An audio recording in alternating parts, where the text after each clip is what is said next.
Today's guest is a true Malaysian legend, a man whose journey from humble FELDA roots to international culinary icon embodies the Olympian mindset. Chef Wan began his career not in kitchens, but in accounting. Yet deep inside, he always knew that food was his calling. He pursued culinary training at the California Culinary Academy and the prestigious Ritz Escoffier in Paris, proving that it's never too late to follow your passion. From hosting global cooking shows to publishing best-selling cookbooks, and now founding the award-winning Day One 1958 restaurant at age 60, Chef Wan shows us what it means to combine grit, culture, and authenticity. He's more than a chef. He's a storyteller, a cultural ambassador, and a relentless perfectionist who continues to raise the bar with every dish he serves. Chef Wan, welcome to the Olympian Mindset. All in one breath. I'm just listening. So you're a world champion chef, really. You can claim world champion because the world best, right? World champion. Yeah, for that year, they give, because they narrowed down all the different continents, of different top chefs who are on television, performing. But I questioned them as well. I said, how did I get to be on that list? I am like, she said, well, Chef Wan, let's put this way lah. When we invited, when we chose someone, for example, to be the Miss World or Miss Universe, okay lah, let's say America win that year lah. I said, no, but not everyone agreed. That he should be it's always like that. Like, say, but we look at a person with great talent, experience, and you're the man who's been doing so many shows all over, from Norway. You have your TV shows in TV Norge, you're on Australian network, you're on BBC, and then you're not just Malaysian television chef, you're on the Asian Food Network, and you're everywhere, he says, and so we look at your talent past, being in the movie, in the theatre as well. You were in theatre, all that lah. So that's why it was very, very interesting, for me, for them lah, to look at me to be on that list of the final for the World Best Television Chef Award. Now, did you always want to be the world's best? Back in the day? Not really, because never. It just happened. Because I've always been the person, I've always been that person who's always, wanting to strive and change my life, from where it was, my family life and all that. Because you come from really humble. No, I come from the dirt, I would say, because from FELDA. FELDA, I was from the Way dirt. Back in the day. I had to go and harvest all this palm oil, when I was 14 years old, 15, to work in the estate, for at that time 14 acres. And most kids during school holidays coming back from boarding school, they were all spoiled, going on holidays and things by their parents and all that. And I am slaving away in the palm oil estate, to make sure that I earn that 1 month school holiday about 110 ringgit. And then the 110 ringgit, I still remember, 5 ringgit I give to my mother to buy rice, to buy coconut oil, or even a bottle of soya ketchup, and that $5 I keep for myself so that I can pay for my Fung Kiong shoes at the time. They were like opening like the mouth is like a crocodile, because it was so worn out and all that. So I need to buy a new shoe. So I kept that 5 ringgit for myself. So it was hard because, like I said, I was the eldest in the family. So there's 6 other siblings. And imagine, so 7 of you. Yeah. How many boys, come how many from girls? They're all together 3 girls and then 4 boys, including me lah. So I'm the eldest in the family. So eldest. Yeah. So being the eldest, you always gotta lead the way. Yeah. I've always have this. You have to lead. Yeah, for the longest time, I've always been a very hardworking person. Even now I'm still doing. You're non-stop. Like after this interview, I'm going to go and sit for meeting with my marketing manager, my GM, my what do you call that, business partner, and also my head chef. I want to plan to do what do you call that, a food promotion about lost food, because in Malaysian heritage food cuisine we have a lot of old cuisine that's no longer been cooked, or practiced again. They forgot it, because many of the stuff are also not easily available. Sometimes they are vegetables and fruit from the jungles and stuff. Back then, when life was not very modern as what it is, and we have so many excess of food of different culture, different like now what you everything see. documented Yeah, too. it's so easy. Nowadays you can go to market, you can buy frozen food lah, you can open from the packet, you can go to all this fast food and all that. Those days we don't have that, So and you have to understand where we come from, because a lot of us, live by the river, by the jungle and all that. And the rainforest has always been a source of giant pharmaceutical product, but also a source of supermarket, a giant supermarket for source of food. So we thrive before, and of course we grow whatever from our backyard, rice and so forth and all that, and vegetable and all that, and it's very sustainable, and yet people live very late age, like my grandmother passed away at 98, 96, all that. I would sign the dotted line right now if I can live that long, right? Many of them, because food was very simple, but they always work hard, they exercise, they go to work, they go to work in the paddy field, where we have to even, catch our own fish, from the river next to the paddy field. But it's fresh. Of course it's fresh, and food was very basic, Right. We eat brown rice, which is very high in fiber. Oh, it's very good. You still eat brown rice? Yes. You Me see too. brown rice. I like to mix it sometimes. Although there are people talking about they're not actually true. Not all brown rice are this. Who knows? But anyway, we know it's good for us. Yeah, of course, Right? So anything that's for good health, as long as it's not big for the stomach, which I am now. It's getting bigger. I just came back from Sicily, so I put on like 2.5 kilos. I followed that. Yeah, you were there for a few weeks, right? Almost 6 weeks. From Rome and all that. I followed your journey there. I love Rome. If you look at my Instagram, people who have followed me for years and years, my Instagram is a source of everything, food to travel to my daily life and all that, we live vicariously through your adventures, Chef. That's what that has always been. You imagine, in those days when we didn't have social media, that was my life, because I keep coming back and forth, dropping my backpack, unpack again, and before you know, I remember there was one time I was traveling for almost 28 days non-stop from one continent of the world to the other side of the world.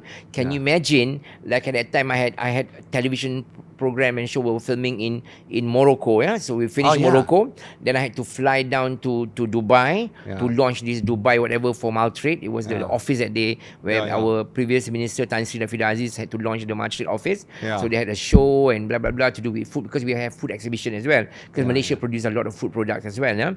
So they flew me in, and then we did the launch, we did the cooking event, blah blah blah, attended the expo and all that, like 4-5 days, and then before you know, I'm needed by our Malaysian embassy and High Commissioner in Delhi for I think. So you work with them quite a bit. It was Merdeka, I think. Okay. It's a food ambassador. You're an ambassador from Malaysia. Yeah, it's an ambassador through food. I mean, I was appointed by the government, Right. the Minister of Tourism and the Prime Minister as well. And so when you're appointed on such a very high portfolio, of course, you're always there. For example, I go to Davos for the World Economic Forum with Kazana and so you go with Kazana. So we so over the years we do dinners and all that for all the big boys, and so you rub shoulder with all the CEO, the corporates of the world and all that blah blah blah, and because you have to feed them, of course. I had to feed Najib also, Datuk Sri Najib, even Rosma was there, and everybody. The whole group was there at that time, and during the time of Tun Mahathir as well. So that's why when that year when they did the 8 icon of Malaysia, and they make a special book for us, and you see I'm on the last on the last page, because they had, when they introduced all the 8 icon of Malaysia, they had Tan Sri Michelle Yeoh for her movie, so you see on the screen, so people had to watch, and then it was Jimmy Choo for his shoes, what do you call it, Chong Wei for his badminton, he called David, I remember all those, even Tony Fernandez on the list, and then I was on the list as well, but I had but for me it was my role as a food ambassador of the country. So over the years, I do get a lot of invitation in the past as well to go to many embassy for our Merdeka Day. Oh yeah. Yeah, I've done stuff in Chile, in Argentina, Japan, China, all over the years, And so they invited me to do a Malaysian night, like in Paris, for example. So we have a big food promotion in Berlin.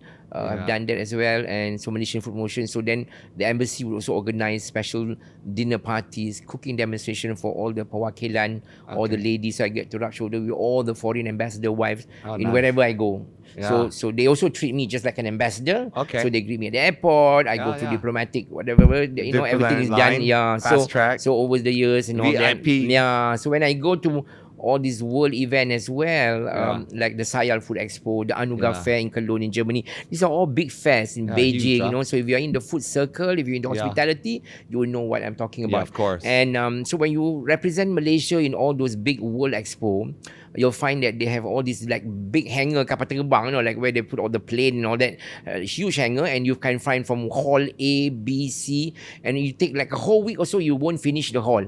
Because it's like hall so A, huge, B, C is Europe, B, C is Middle East, and D, E, don't know what, hall 3 is all Asian, and then it's Asia, and then it's China, and then it's America, then it's Australia, so all divided. So you go hall after hall after hall. It's nothing but food exhibition of all these suppliers of food for, you name it, from hospitality to catering to hotel to restaurant and all that. Then in the middle of all this hall, you have the World Celebrity Chef Performance Theatre. Okay. So you go into the theatre to perform. So basically you use any product that you want, or you don't have to do at all.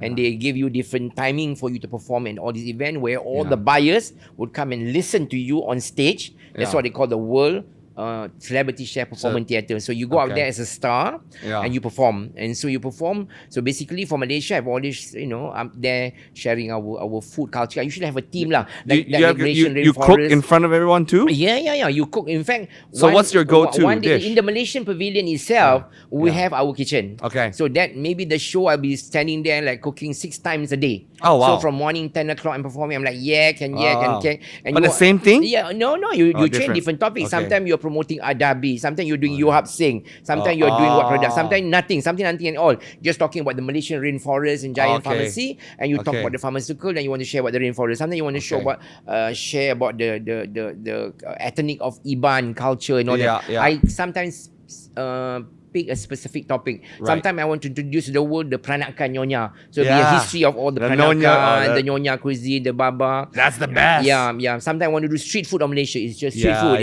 So Malaysia, we have a lot to talk lah. We want to do. So you want to do Minangkabau, you want to do Javanese, you want to do whatever. So it's all there.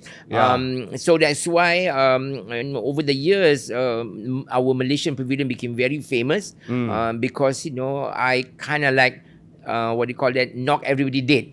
The organizer always tell me, Chef Wan, when you don't come 1 year, everyone was asking about you. They say because we love you on all these events. You have a lot of surprise for them, right? They say you always connect with people, and you have the biggest audience, and you are so funny, you are so hilarious, and to the point where it becomes a bit intimidating for some other celebrity chefs, and they whisper to our ears and said, the next time if you want to let me to perform, please don't put me after Chef Wan, because the minute after Chef Wan, you have hundreds of people watching. You're a hard act to follow. The guy is a walking encyclopedia. He said, on one hand, he's a historian, he's a stand-up comedian, he's a chef, he's everything. Practically, he knocks everybody dead. You might think that I'm banging my gong, but I'm just telling you this is the true story of my life. I believe you 100%. And so when people who have seen me in many of the trade show here, also in Malaysia, that we have at PWTC until 1 year, until I cannot tahan anymore, and I said I'm not doing it anymore. I'm just resting, because like all the halal expo and all that, I used to do a lot of all the big shows in my younger days and capture all this audience and all that. So it's so funny for me at that time to hear people saying that they find me a little bit, is that the word intimidating when I go first and not them, and then suddenly I steal all the limelight. Definitely. I had to I had to speak right after you in the keynote we did for the insurance, right? 10,000 people. I'm like, you going out there doing your own thing, and here I have my structure and everything, because I'm very. But you're like, whoa. and everyone's like, rah, and I'm I like, don't know. "Oh, man." Like I said, You wore them even out before for we me. came here, he gave me all this script, and I was reading. Oh my God, I have to go to my dictionary to look at all this bombastic English and how you No. say things and very entrepreneur. No, it's just a structure. And I told Joshua, hello, I'm very just a tukang masak, okay? I told him. Yeah, no, you're very humble. No, it's good. At the end of the day, we just want to have a quality chat. Yeah, I know. Don't give me. I told you, don't give me any complicated question that I cannot answer. Okay, that needs really good brain. Well, I'm just a chef or a tukang masak. I told him. But I have my own history You're of an success. ambassador. Yeah, you're more than I a know. chef. You're more than a chef. Yeah, like right? you said, an Olympian is a person who goes out there, who dare to take challenge. Yeah. Who doesn't care about what people say about him or blah blah blah. But he just go out there to make it happen. Yeah. That's what a champion is, because you work hard, you struggle. You don't preach and not practice. Of course, you do that, and then in the end, you see the result, and the result just happens just like that. Whether I'm on television for 37 years, even until today, everyone was saying out there's not many TV chefs who have sustained their career up to now for 37 years. You have staying power. Yeah, and I'm still there doing, and people look like, when many have retired or many have just lost their whatever. The spark. The spark and all that, or they can't be bothered, or they move on to do something else because they find that, their TV ratings very poor. The station are not very happy with their work. And some also try wannabe Chef Wan. You also see, because all my friends were telling me, I say, really ka? I have not really noticed that. No, they say, they want to be so like you, but it doesn't work. That's not natural. Yeah, they say look so. They're so fake. One thing is, I want to show the audience today. You're a real person. You're real, because a lot of people are intimidated by you, right? So for me, you're a real person with layers of humor, fire, right? Your layers of fire and vulnerability. Yeah, and as I always say, I am what I am. Love me for what I am. I shall never be someone else that I'm not.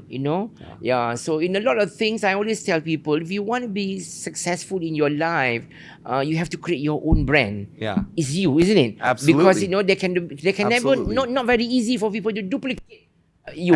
So that's why you can have many competition of them, but then you don't have to always create your own brand, your own. It needs to be authentic. Correct. And Correct. Chef. Yes. First of all, sorry. Yeah. Welcome to the Olympian Mindset podcast. Oh, are we talking now? We were rolling. I thought it was just a conversation. They rolled the camera already. Already no, because that's the best way. Because it's real. We want to show them it's a real conversation. I see. And I thought we were about to leave already. No, it's already rolling. But it's the best way, right? It's authentic. No, for me, we're authentic. Even when I was young, as a child, growing up in school, I've always got myself involved in athletics. Right. I love to run because I love to exercise. You're a runner. Yeah, look at my leg, my muscle. If you look at this now, I'm 67. Yeah. Even when they tried to put my brace the other day for my poor knee here. But you have an I have operation, a knee cap now. right? No, it's not. It's not an operation. Oh. I might need to go for a knee replacement. That's an operation, I know, because I have osteoarthritis, they call it. Because my knees kind of grinding each other. And because of that, so they tried to put brace. Okay. Today I didn't wear them. I just use a knee guard so that it helps to pull a bit. So that then they put me on this physio thing so that I can walk properly and not feel the pain, Because I had a fall in Abu Dhabi when I was filming about 3 years ago. Oh, you did? Yeah, I did. I fell 6 staircase, something like that. Oh, wow. Yeah, it hurt my knee. Yeah, so it's kind of dislocate. So by putting the brace, it will kind of help with alignment of it. Yeah, so that's what I'm trying to see if I can do this and not go into this major surgery lah. Yeah, you want to avoid that, right? Yeah, I'm going to avoid that. Yeah. So I also have a little bit of osteoarthritis. All of us. My knee clicky. I get it. I'm a little younger. Correct, I'm only 45 already. Yeah, but because if you're also active in sport, and pushing they the said limit. people were always like chefs. If you're standing a lot, you stand a lot. You're bound to have it, because that's what you call it. What do you call it? When pushing the body to the limit. Hazard. What do you call it? Career hazard. The hazard of your career, isn't it? That's true. Yeah, like people sometimes for example, when you have varicose vein, people who stand a lot to cut hair, they experience that. That's true. Yeah, so occupational hazard, that's the word. Yeah, that's it. Sorry, my English is not so good lah. No, it's good enough. Actually, the wire sambung lah. Okay. So that's why you see for me as a child, I've always been a person who is very active, very flamboyant, very gregarious. Always full of life. Yeah. Yeah, and I would not take no for an answer. So from day one, Yeah. if I want to be successful, I always say, if I want to be top of the school, then I must study. Okay. Then if I get number 2, I start to cry because I feel embarrassed. So I need to be number 1 in the class, you know. Okay. So I studied. You know, if I get, let's say, number 2 or 3, something, my father say like, why you are so upset and all that kind. My father say, relax, because at the end of the day, to be successful is not all about achieving A, straight A and B. There are many things in life. My father say, for example, that you can be successful. So you were competitive. But were your other siblings competitive too, or just you? No, some of them, but not all. But mostly it was me. Mostly you. And then Kiasu, you have a fear of losing. Even till today, I also have this fear of, not to say fear of losing, but more that I want to show that to my father that I can do better. Okay. And I also want to prove to myself that I've really put that extra effort to study. To go to library, to read, to understand. So that when teacher come to the school, when they're talking about geography or history, blah, blah, blah, I've already prepared for my lesson. So I do my reading and all that. Wow. Yeah, sometimes when teacher even before the teacher say hands up to put the question, I'm already like, okay. And so, you know, you want to see that Like menang mentality. You always like, want to. Because you want to make sure that whatever you study best and whatever you read in the library, that you can connect back to what the teacher is teaching. You know, so you're well prepared. Yes. You're prepared. So the same thing as well, because of that behavior, as a chef, it's the same thing. Before you go out to cook, you need to prepare the recipe, you need to plan how the plating, you need to do the cut, where to buy, where to get the best produce, blah, blah, blah. So it's all about organizing. I think it's more about prep work. Chefing is more, there's a lot of prep work. Most people don't think so. They think it's the cha-cha-cha.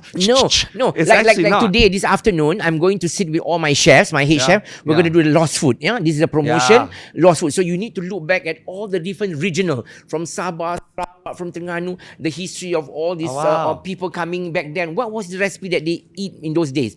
Today that we hardly see from that now. So then you have to look at cookbooks, you have to look at internet, you have to read, you have to do. And then we come out, they narrowed down, okay, out of all these 200 recipes, we narrowed down to something that looks very uncommon. Why is it not common, and why suddenly it disappear from the radar of the Malaysian cuisine? Oh, because you cannot find the asam rom, you cannot find this umbut, it's a bit difficult, or this is getting a bit more expensive.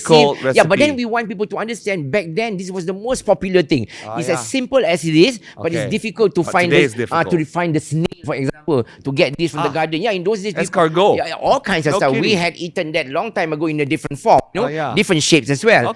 So that's why even in dessert as well, we have all these old dessert that's difficult to do. So over the years, when things takes a long time to stir, people need to stand under the what they call charcoal fire and all that. So people get turned off to prepare something. But then they were so delicious. You get me not? So so these are all the old cuisine that I thought, well, maybe our restaurant, our Malay restaurant, should try and bring back the past, you know. And then I thought maybe one Sunday we'll do a balik kampung kind of like, you know, Sunday brunch for buffet for everybody to eat all the regional food. Family can come together to restaurant to sit, to eat, no? So these are all planning. So even when I'm sleeping, I'm like thinking, you know. So that's why as an entrepreneur, this is... But you're artist too. Yeah, you everything. Create. That's right. Entrepreneurs.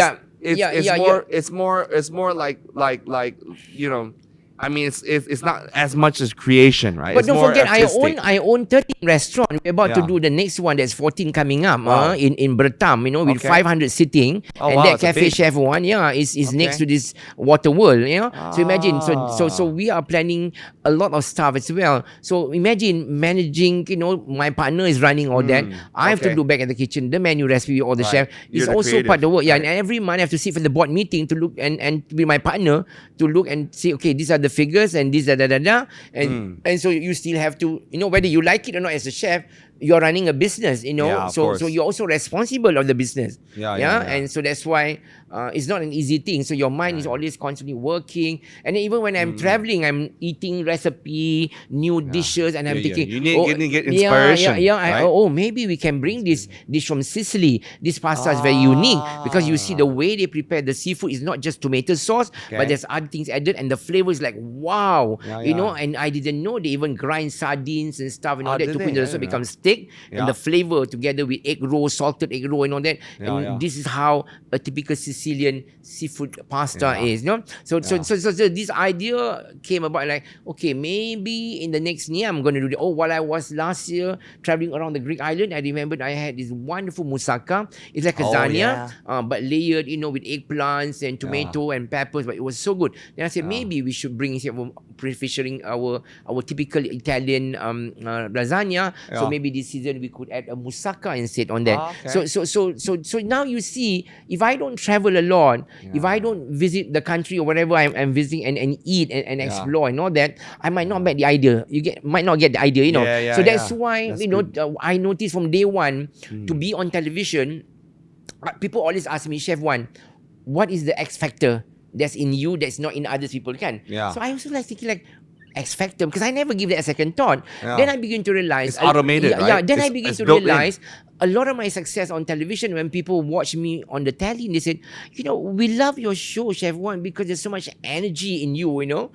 I mean, you talk constantly, sometimes like a bullet train. Anthony Bourdain tells me, you know, on No Reservation, he said, if there's anyone around the world when he launched his show No Reservation in New York that leave him this memory in Asia, he's none other than the food ambassador of Malaysia, Chef Wan. He said the guy speaks like a bullet train, something that we need. He says, you know, for 5 or 10 minutes, he deliver in second, boom, boom, boom, like that. And he's like a walking encyclopedia. He says everything on his fingertip, and he's got so much energy and blah blah blah. And he says the man practically knocked me dead. And this is from Anthony Bourdain. That was exactly his words, quote I said, unquote. Darling, I've been around longer than you. Before you go on television, I've been on TV star long time before Jamie Oliver, Nigella, and all that. But except in my own like field. a godfather of I know. But celebrity chefs. Because he was in America, and because he gets to work with all these big wonderful stations, big network is different. Many things are scripted for him nicely. And all that. When I was filming with Yan Can Cook, it's the same thing. They have all scripted, you know. Like we don't have anything scripted. No, we just roll the camera and say whatever you want to say, you know. And so that's who we are. Sometimes I think it's better. Yeah, it's better, it's but it's also difficult sometimes because you wish you can strategize and put things in a better, you know, creating the show more properly. That when you have it scripted nicely, so you get ideas and the subject matter goes in better when someone does content research for you and all that. But in Malaysia, we don't. Imagine, I have to do everything on my own. For 37 years, nobody do it for me. I have to do it on my own, okay? So that's why, you know, when sometimes people ask me about the X Factor, then I realize, okay. Because you had to do it all your own. All the skill sets. One time I was interviewed on CNN, okay, on Talk Asia. And CNN asked me, Chef Wan, in the making of a star, what does it take to be a man at your level? I say it's hard to define. You know, coming from different country, different culture, we're all different. So that makes us all different, isn't it? You know, and so there's no one rule that fits every television chef to be a great star. But I always believe when you go on television, television is all about entertaining. So you need a person with that entertainment quality. So you on one end, you are stand-up comedian, you are historian, you are a chef, all put together. Because when people watch you, like Rojak. And people watch you, you know what I love about your show, Chef Wan, this power energy that comes in. And you're funny and you're so good with people around, and you're cooking and you're chatting, and everything makes things look them want to watch. So beautiful, so simple, and yet it's done, it's finished. And then after that, you have all this hilarious story about your grandmother or some culture or whatever, and just make us laugh. And sometimes I sit to my husband, or my husband be kidding me, or he's exactly what your grandma is, or something like that, to that nature, you know. So that's why there's no one rule. But if you have that, like I say, if you got what it takes to be a star, you'll shine. Absolutely. You'll shine. You'll rise to the top, you'll shine. That's why in many of the shows around the world that I go and all that, I tend to outshine a lot of other TV chefs. Because when you have that energy, and you have that knowledge, and you have that skill, and you have that anything like that, and you just go up there and just make things so effortlessly. And people who watches your shows, like by the time you finish it, oh my God, I love it. You are so hilarious. You know, and you make everything so simple, so easy. I say, really? You say, is it difficult? I say, not really, because I'm just gifted in that way, you know. You're God-given. But I also make that effort, you know, to travel, to grow, to read, get ideas, to connect with other chefs, to read, to travel. People, right? So that's why I always tell people, if you want to be successful, you have to make the effort. Absolutely. You have to be motivated. You have to be driven Consistent to that. too, right? Consistent. But you have to. But you have to put the effort. Continue, and always you have to empower yourself to change, to look what's happening around you. And then so that, you can also be creative, to add, and also to work with the right people as well is important.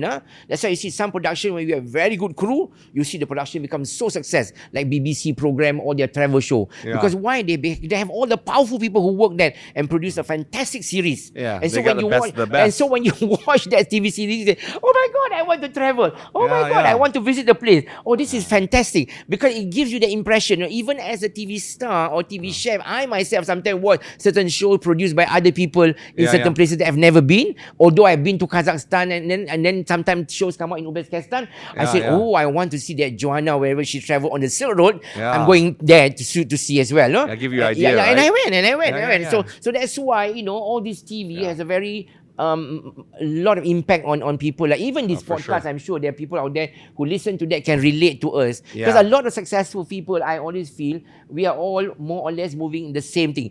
We're not easily what do you call that? To be disappointed with things in life. We have the same mindset. We're the one who wants to go out early in the morning and cash up things and do things. So we get up very early and we sleep early also so that we can. And then we try. We treat a lot. We take care of ourselves. As I always say, how can you not love yourself and to begin to love others? We need to take care of our health, what we eat and all that. Like I'm 67 also, I have to go and do facial and all that. So yesterday they have all these needle on my face. So you see all these lumps, all that, they are fake. I'm not the real stuff sometimes. So they had to doll me up. I say, what is it? Oh, this is a special whatever they call this concoction or whatever. So because you're 60, like vitamins or whatnot. You're 67, so you're sagging, Chef Wan. Everything is sagging about me these days. The law of gravity. Law of gravity. So my I feel you. I feel it. And so my doctor said we need to do a bit of this, a bit of that, and all that. And so I said, okay, gotta take care. Gotta take care of the outside and inside. Because my neck is also like turkey now. So you see, it's hard work. No, it is. On the table. No, for sure. 3 hours. And painful too sometimes. Painful. All the laser, sakit. Yeah. And all the electricity. And by the time you leave the hospital, your face all bloated up. Yeah, of course. Glowing, And sometimes you go to restaurant to eat, and they say, "What's wrong with your face?" I say, "I got stung by the bee." I gotta recover. Sometimes I joke around. I say this domestic violence, So you see all the bruises here and all that. Your cat, you kena scratch. you gonna scratch. So that's just one about loving yourself. Taking of care of your course. skin. You look better, the way you dress, the way you smell. So once you love yourself, and then you begin to appreciate yourself, and you also want to make sure that you have enough knowledge, enough skill, enough sleep, everything. And so when you have a healthy mind, a very positive mind, and you naturally fall into that. And sometimes I also see in a lot these days with social media, you see a lot of all these guru talking about there's this. so many gurus. So many. In fact, he's the original guru. The guru of food. I'm just a chef, I just try to be guru. I'm just a tukang masak, and I'm just sharing my story. That's about it. That's it. I'm not here to. That's why when he says, if you can, I don't know. I can only share you what I do, and what actually made me. In a way, successful. If you're gonna call that successful, but we want to tap into your mindset. Correct. That's why we want to tap deep. Yeah, that's how I work. The audience want to learn. From you as a mentor. Correct. Right? Correct. So originally you were on a safe path, right? Your accounting background, or accounting background. When did it occur to you that this is not for me? I have my. When did you find your true calling? Okay, when I was working in the bank, I was in the Merchant Bank Wadley, and before that I was with Perwira Habib Bank and all that. Then I went to this Utama Wadley Merchant Bank. I was doing a lot of books account. Your 20s, 30s? Oh God, I was in my early 20s. Okay. Yeah. So then I went through divorce. I was only married with my ex-wife for 4 years. 4 years. Yeah, it was an arranged marriage and all that. I had 2 kids. 2 kids from that, and a girl. And now I have, of course, 3 grandchildren. Okay. Nice. Isabella is now 15, I think. Tristan is coming to 16. Wow. Ariana is 10 years old. So they're all adult now. Somehow. And yes, and so okay. So I remember that time I thought, all that 7 years in the bank. Yeah. 7. I had done, a lot of work in the banking line to understand a little bit on not just accountancy, finance, finance on that, but also money market, corporate finance. Oh, you did money market and corporate? Because we had to always work with them, supply figures, so you know how it works. Okay. And blah blah blah. And back then also we also were trading in the money market. We also doing a bit of shares and stuff. Because we're in the bank, Yeah, of course. Yeah, and then of course I was looking at all the loan and sanction and all that. Okay. And every month trying to bring in all the board papers on time. Yeah. Whether it's the That profit and doesn't loss not on that. sound like you, chef. Oh, it's hard work. It's hard work because those days we don't have any machine. Right, you have We to do just have everything all this by Oliver hand. Tea machine for ledgers. But Yeah, the rest yeah, are of all course. done by manual, By books. manual. Yeah, and the books are all so big, Wow, yeah. to record everything, ledgers and everything in files and all that. Wow. And it was tons and tons and tons, and so a lot of work. And Yeah, so yeah. we spent a lot of time at the table, doing stuff. So then Okay. I realized, that like I was a bit, the job is a bit monotonous and boring. But then even that, during that 7 years in the bank, I was Yeah. also doing Avon, Amway, Oh, were Tupperware. Yeah, I you? was doing You direct had- sale, you had multi-level. side gig already? Yeah, because at that time I could even sell ice to Eskimo. I thought, because so convincing. you were good sales, Yeah, for sure. because I started that even when I was in my You're college natural. day in ITM. When I was in my ITM college day, I was already selling all this product and all that Okay, within the okay. neighbor, among all the lecturers and all that. So when Yeah. kids were going to colleges and all that, with no money, Yeah. I already had a few thousand in my pocket. Okay. Imagine at 16 years old, I was traveling to Bangkok. I was going to Jakarta. I was also going to Indonesia, Jakarta. yeah. I was going to Hong Kong already and all wow. that, to Manila. Yeah, and I was traveling. I was Nice, traveling at that nice. young age, And because I work hard and you get those days when you sell Amway or whatever and you have downliner and all that. Yeah, of course. So you earn 25% of that. So you built a team. Yes, before. So Wow. when I go on stage and then, and people find it, many of my talks are so Interesting. very convincing. Yeah. Because my talks are really very genuine because this is Yeah, how of I do course. it Of and this is how I course. share. Because a lot of hard work. Storytelling is important. Yeah. And you don't have to be really super smart to have, no. great English or great whatever or great Yeah, mathematics, but you just need to have a very You need to be interesting. understand the business model. That's true. Understand your product, the branding well, Yep. and understand what kind of product is suitable for the right kind of people. Right. Don't bend around and try to cheat people or try to push people to buy things that they don't want. That's right. And then to understand what we can supply best for them. And What's their- what what's they their need. what they really need. Yeah. That's and true. then sometimes when I have a Yeah. lot of money that I made, let's say I make a few thousand out of the 20,000-30,000 income Right. revenue that I made a Right, month, right, and then right. I would invest maybe 300 in buying some of the product and as gift.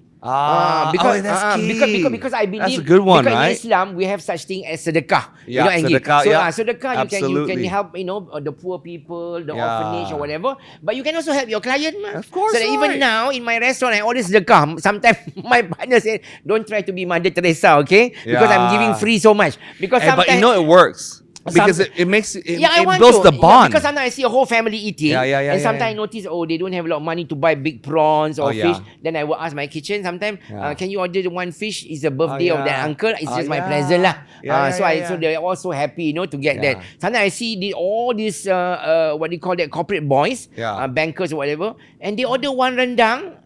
For 10 people, not enough. Yeah. So then sometimes they don't know sometimes because it's for Yeah. 10. So then I would ask the chef to put a bit extra Yeah. and just give lah. Yeah, So yeah. they, thank you, you're so sweet. Not that. I say, it's okay lah, sedekah lah. Just give. Yeah, yeah, You can never be poor. That's a good mindset. Yeah. Because And that's why you have so many restaurants, Oh right? my God! That's I'm why telling you grow. It's You nothing. give. Yeah, the hand that gives is better than the hand that receives. So that's why. Absolutely. And this Absolutely believe started since I was a child. Yeah. Remember I told you I was planting vegetables Yeah, and all yeah, that, yeah. and I created this Garden of Eden when I was 9 years old from my own Okay. vegetable garden. And from that idea that I had all these wonderful vegetables, I had to be creative Yeah. to cook and make them from nothing, from sweet potato, from kangkong, from cucumber, bitter gourd like that. So I learned how to make your own tofu. I learned to Okay. make this. I learned to make bubur cha-cha, the sweet Yeah, from yeah, all the yeah. clay Oh, I love bubur cha-cha. from all the kuih-kuih Malay Melayu, from all the what ubi kayu, tapioca. So if I yeah. didn't know, I would go to the neighbor's house Yeah, and I yeah. would give them some present, vegetable and all that. In those days also we have corruption, okay? A bit of bribery sometimes works. And the makcik also excited. Oh my God, they say, I pay you 5 cents. No one want money. You are always so kind. You always Bribery give. works. And you Bribery works. I love you because because you work so hard. Like one can, I wish my son is like you, When I see you work in the garden and your beautiful sayur-sayur, and then you give to all the jiran, and so many of the neighbors love you. They always talk nice about you. I said, yeah, because they get the bribery lah, kan? The corruption money.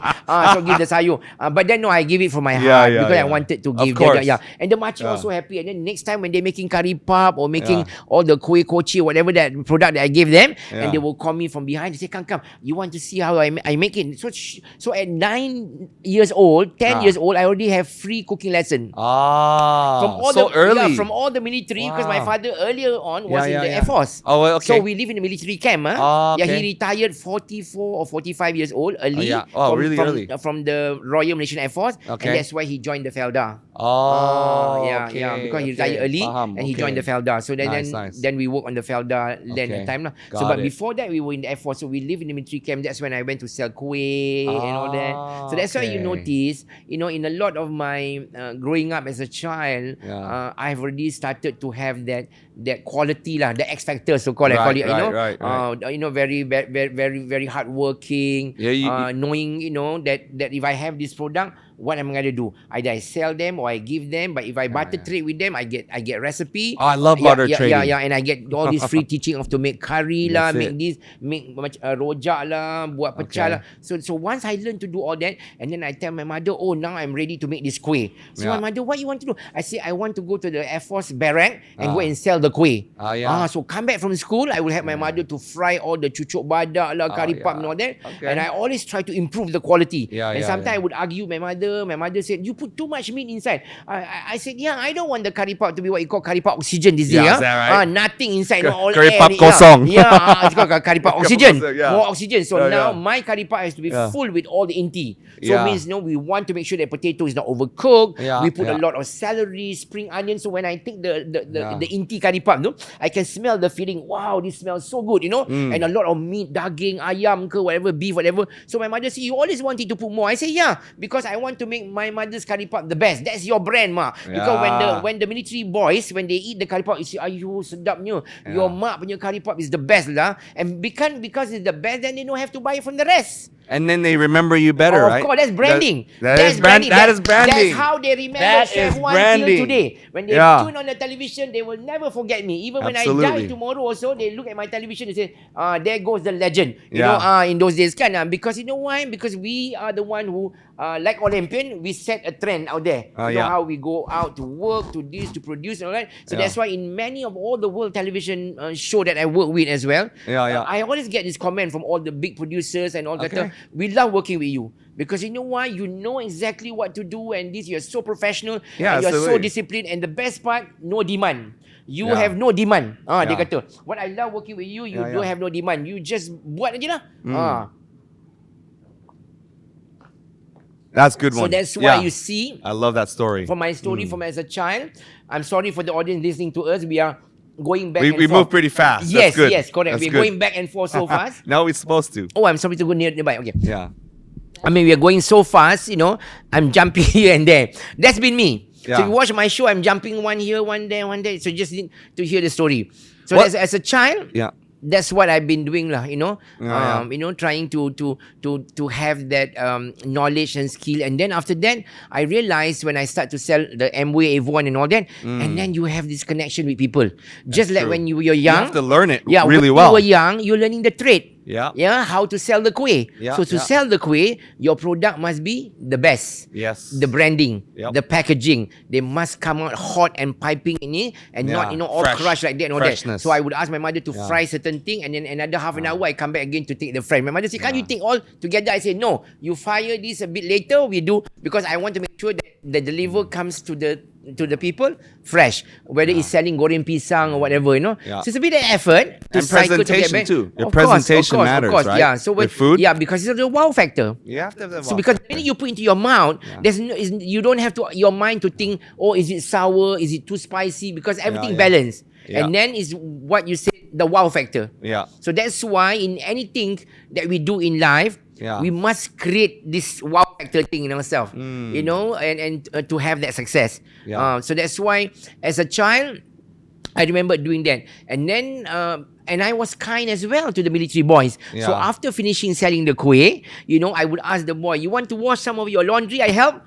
Look at me like, you want to help us? Yeah, some of these military boys are very lazy. Yeah, They play yeah. football and all that, and they soak all their boots and all their smelly whatever, you know, into the bucket and didn't wash for a few days. Oh, wow. So we will be taking there to the military barrack and wash for them and Ah, clean. And then they you give, charge them? and sometimes they give 5 cents. Ah, Sometimes they okay, don't give okay. 5 cents. Sometimes they go to the they buy a chocolate bar once a month. You get a piece of chocolate from them, you know, Yeah, and all yeah, that. yeah, Yeah. So I nice. used to volunteer sometimes to help them to do that, and also iron some of their uniform. Oh, wow. I was only 10 years old. Wow. Yeah. So you imagine. build your skill sets. Yeah, And then you're entrepreneurial. Yeah, in one way, Right. because I want to make money rather than opening the cupboard and steal money from the military boys. Yeah. We some boys did that. Oh, we really? hear, yes. Okay. You know, and have the habit of stealing. Yeah. Why don't we ask and work instead? Yeah, work. And so we get the money. So it's honest money. So and then you build trust, and then Yeah. you build friendship. You make friendships. Yeah, and then all the military boys, whether they're Chinese or Bengali or whatever, some of them are pilots, okay, and Yeah, they yeah. love me and they treat me like their younger brother. Oh, yeah. Oh, so every time when they get payday, I get Alright. Smarties, Oh, I get Cadbury chocolate as a Yeah. gift and all that. To show their Yeah, you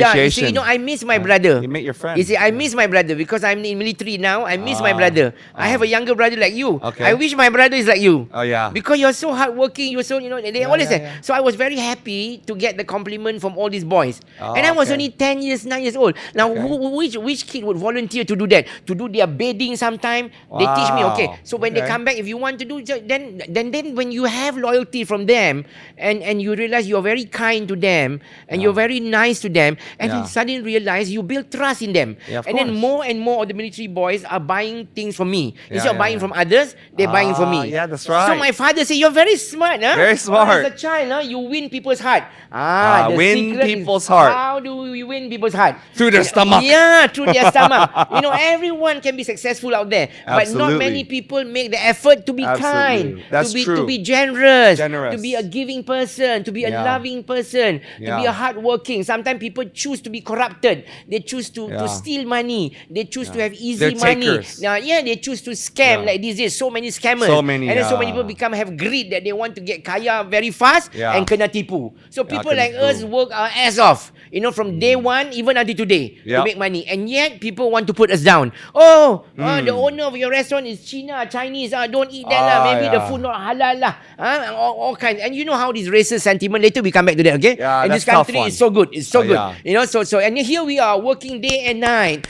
Trying to provide more skilled workers, trying to train more chefs. Tak Yeah. kira lah Cina ke Melayu ke India, you send me orang We're one putih also I Malaysia. train. We're Malaysian. Yeah, we're Malaysian. Yeah. I can't believe until now we're still talking about Malay, about Chinese, about India, when we should just be Malaysian. Yes. And Malaysian I'm after on the that, same and then page. Malaysian and one humanity. Yeah. We live in one world. One Regardless Malaysia. whether you're American, whether you're Jewish, whether you're Palestinian, you're whatever, Yeah. you We're are human. just human, We're in human. one humanity, in one world. So people must get this and understand, And what's so wrong about people these days is because we segregate ourselves to separate too this much. and then use religion, to set aside this tak Drama. boleh tu haram tu Yeah. haram ni, doing all that, okay, and then to the point where other people don't have to live ke? Absolutely. Kan? You get me Yeah. not? So we want people to respect us, but we don't respect people. Like how? You ask me, we learn from school respect is not one way, kan? It's two It's ways. two ways, kan? Absolutely. So kalau you tak nak buat benda-benda haram, kau tak payahlah buat. Nobody is forcing you, but you cannot force about others to do, kan? So Yup. that's why this country we lose a lot of many things lah, Kan sometimes people don't like when I talk about this very upfront, but people, No, I think this is a topic that needs to be but people must talked understand about. we're living right? as Malaysian, Yeah. So you need to give people So space we to develop. We need as Malaysians, especially younger generations, to have the mindset beyond race, Yes. beyond religion. Correct. We need to connect as humans. Because in those days when I was young and grow up, we don't have all this. Yeah. We don't, and yet we go Yeah, to school right. with all our Chinese. Back in the I day. used to go to my Chinese friend house. The mother make curry, make whatever, yeah, and yeah. because they cook pork somewhere else, they put something else into it, and they said, "Oh, you cannot eat this because we put this in the bowl because There's mutual respect And already. she understand that I cannot eat pork and all that, Yeah. And she said, I Mutual buy the respect. chicken. And she made, so we eat chicken curry, you know. It's just chicken. So all my other Malay friends also came to eat in the house. Yeah. And the same thing, our Indian friend also like that. We go to their mother's house sometimes. Oh, I we eat love also. Indian food. Yeah. I love banana. Banana leaf. I love that. So all that is lovely. So we Karela. that's why I said, you know, we are very blessed to have We that. are. So that's We why, are very That's why we blessed. must learn to preserve our heritage. Absolutely. Then I realized, by giving more, by sharing more, by working hard, by being honest, and having integrity, and by learning how to sacrifice as well. As a child, I sacrificed a lot for my family, even till today. What's your biggest sacrifice? Even till today. What would you say is your biggest I think sacrifice? my biggest sacrifice, I think, is still, taking care of my mom, my family until today. My biggest sacrifice. Like I just finished, restoring my country home, my mother's house. Practically, like my whole half of my life retirement fund went to the house. Oh, where is it? The house in Raub, the FELDA house. Okay, on the FELDA house. Oh, you restored it. I extended. I built and spent a lot of money to do it, and it's very beautiful. It's coming out. And after my mother passed away, we had 7 siblings, and I wanted to make sure that that even after my mother left, during my father's time 37 years ago, I built that bungalow. Okay. I built that bungalow from just a FELDA house, wooden house. So everyone was looking like, wow, Chef Wan, you're doing that for your parents? And after 37 years, both my parents passed away. I restored back in the house and make it even bigger, make it even more beautiful, because now I have more means to do it again. And all that, and I did it, and so for me, I continue to sacrifice for my family, like which elder brother every month would create a foundation for all their siblings to have a monthly allowance. Oh, wow. Some are making 5,000, some making 3,000, some making 2,000, depends on what their needs for the household. So every month they all have their own. Before even I pay myself, even I spend 1 ringgit for myself, they get first. Wow. On every 31st of the month. So you really take care of your whole family. And before that, I took care of my mother, my father. I took care of my ex-wife for 34 years. She never worked in her life. Amazing. But I bought the 3-bedroom apartment for her. I took her all over the world. She went to Mecca. She went to Haji. Every month she gets 5,000 just food allowances until the last day when she died. Her medical bill, all I paid for. Just like my mother, my father, I took care. So that's why, you want to be successful, you also need to have a kind heart.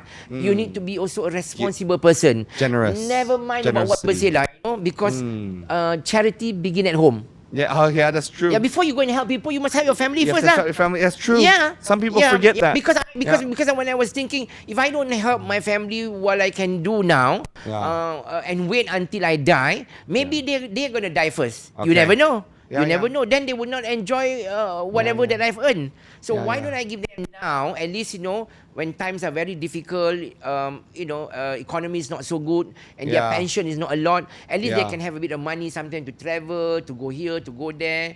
Sometimes help them also to go to Umrah, to whatever. And all that for medical needs as well. For their wife or children or whatever. And so their children want to go to university, or they need laptop or whatever. And so I help them to pay for entrance fee, for legal curve, for whatever lah. So for me, so it sounds like you're really helping a lot. But how do you like navigate so that not everyone always have their hands out, right? It's like how do you, because when you help people, that sometimes they have more expectations. Of course.